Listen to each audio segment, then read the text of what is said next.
Welcome back, Wargamers. We've got another edition of Budget Wargamer here, and we've got some exciting news. We are not the first to break it, but we appreciate you guys picking up some info from us.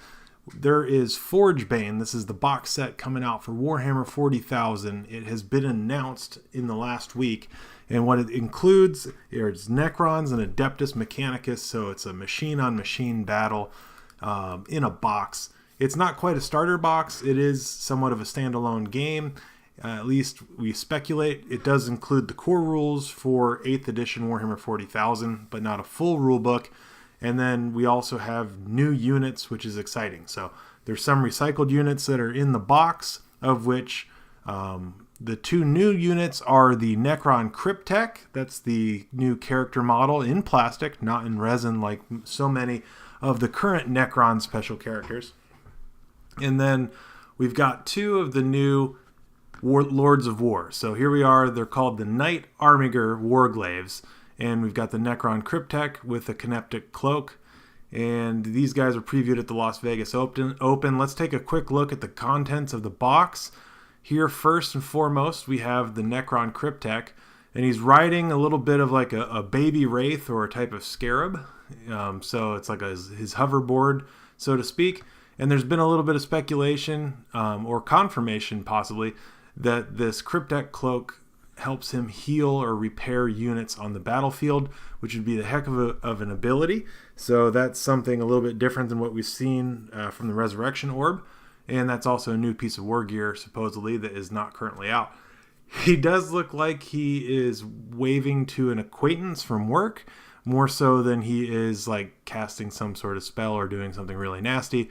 Or maybe he's hailing a taxi cab because he's tired of riding on his hoverboard. So, but that's him there. He's a cool model. I have too many armies, but I definitely have Necrons and I have Adeptus Mechanicus, both of which wouldn't hurt from necessarily having these forces added to them, though I haven't put together all of the forces I've got from either of them. But let's take a closer look. These guys are awesome looking. They got a little bit of a chicken walker type of leg going on right now, sort of like the Imperial Guard Sentinel, and they are going to be quite a bit smaller than the current Imperial Knight. So I guess they rack up in height somewhere between a Contemptor Dreadnought and the Imperial Knight model, but they are considered a Lord of War.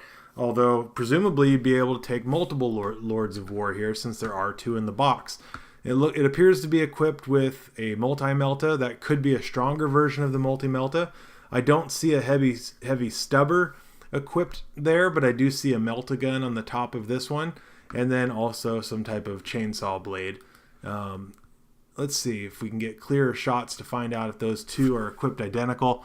And it does appear that they're both equipped identically, although it's questionable whether the special weapon on this other one, this looks more like a heavy stubber than it does a melta gun. So maybe there's some options in the box to build them out. What I would suspect is that there's probably not going to be too many options there in the box. These don't appear to be easy build kits. There have been pictures of the sprues. They appear to be full normal models, which is cool in and of itself, because sometimes these boxes do come with a dumbed down kit. But it does look like, basically that these guys are going to be probably not too many other options. So this might be the only loadout for them when their rules are officially released.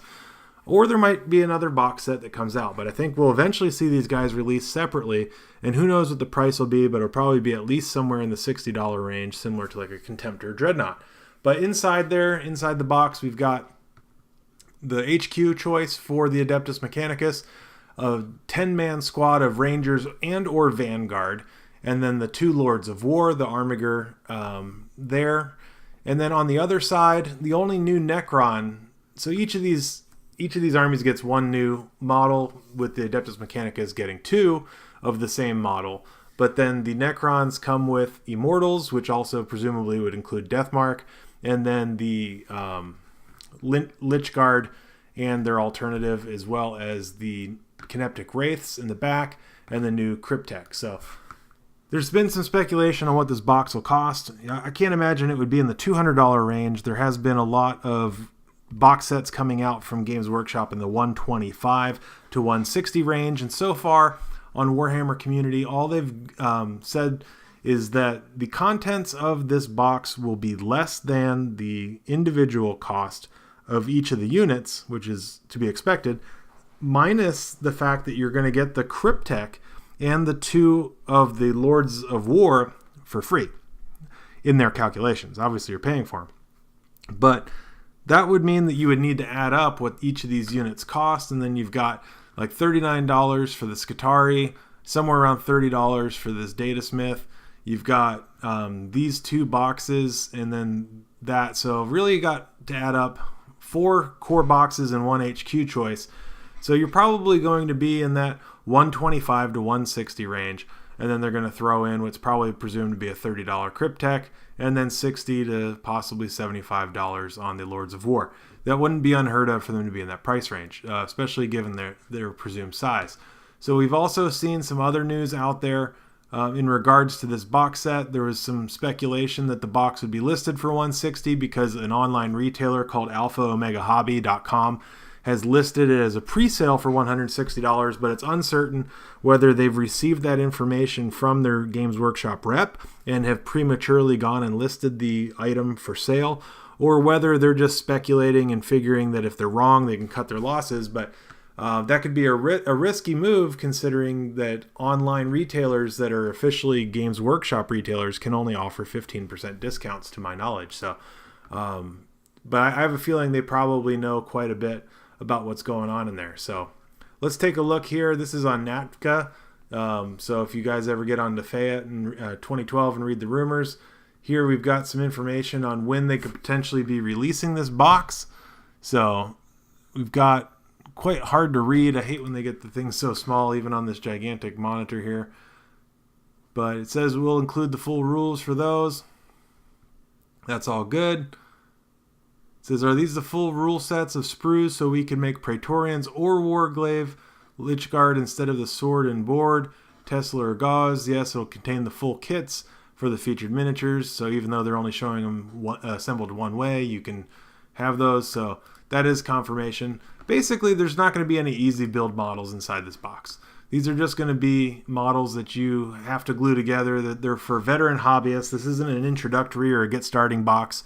It's really a great way that I think that Games Workshop not only helps build interest in armies, so Necrons might have needed a little bit of help with building up some interest. Adeptus Mechanicus, you can say, has probably been one of the slower sellers, but I have seen quite a few people play that army, or at least take it as an attachment. But this is something where I feel like they are bundling up some slow-selling units, putting in some really highly interesting models that people of various armies are going to be really wanting, those Lords of War, so they can put them in as an allied attachment, or something that just more variety. Because if you play Adeptus Mechanicus, one of the key gripes that I have is that there's not a lot of variety in the army, especially in 7th edition when there didn't really used to even be a viable HQ unit. You just had your Skitarii Ranger or Vanguard Alpha as your HQ. You really had no characters. Now, of course, they've fleshed it out with characters. We've got Belisarius Call. We've got other types of Datasmiths and things like that. So they've solved that problem. But, fast attack-wise, you really only have the 2 different Chicken Walkers. Heavy support-wise, you just have the Onager Dune Crawler. And then troop-wise, you have the 2 options to assemble. And then, there's the other elite choices and things like that. But, there just really didn't seem to be a lot of variety there in that army. And some could say the same thing about the Necrons, but I feel like the last time in 7th edition when they released, might have even been 6th edition when they did release things like the Lich Guard, the Deathmark, and the new Scarab models, that they had brought a little bit of variety in to the Necron army, which was really just previously monoliths, Necron warriors, and destroyers. And then they had everything else was metal, whether it was one of the Satan or the flayed ones. And the I forget the other Immortals that they were. So it was quite an expensive army to rack up without all the plastic kits. So comment below what you guys are most excited about. We're going to talk about some more news. We've got some developments on the Tau, so maybe I'll take out the can of air duster and blast those guys off. Finally bring those guys back to life, and let's talk about some Tau here in the very near future.